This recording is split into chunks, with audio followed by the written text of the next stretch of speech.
શ્રી સંતરામ મંદિર વડોદરા ખાતે ભવ્ય સાકર વર્ષા યોજાઈ।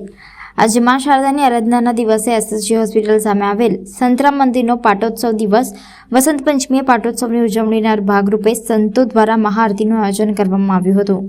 બપોરના 12 વાગ્યા બાદ સાકર વર્ષા કરવામાં આવી હતી। આ સાકર વર્ષાનો લાભ લેવા મોટી સંખ્યામાં ભાવિક ભક્તો ઉમટી પડ્યા હતા।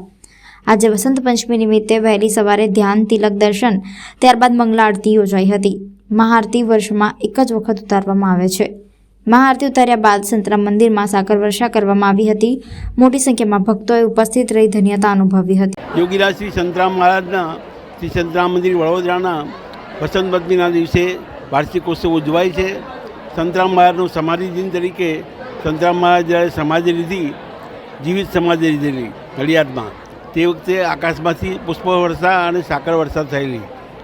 તે નિમિત્તે અમારા દરેક શાખા મંદિરમાં એમના સ્થાપના દિવસે સાકર વર્ષા તથા આરતી દર્શન થાય છે અને ભક્તો દ્વારા ભોજન પ્રસાદનો લાભ લેવામાં આવે છે। આ નિમિત્તે આજુબાજુના અમારા જે ભક્તો છે તે નડિયાદના, વડોદરાના અને શાખા મંદિરના સંતો અને મહંતો પણ પધારે છે અને ભક્તો પણ આવે છે।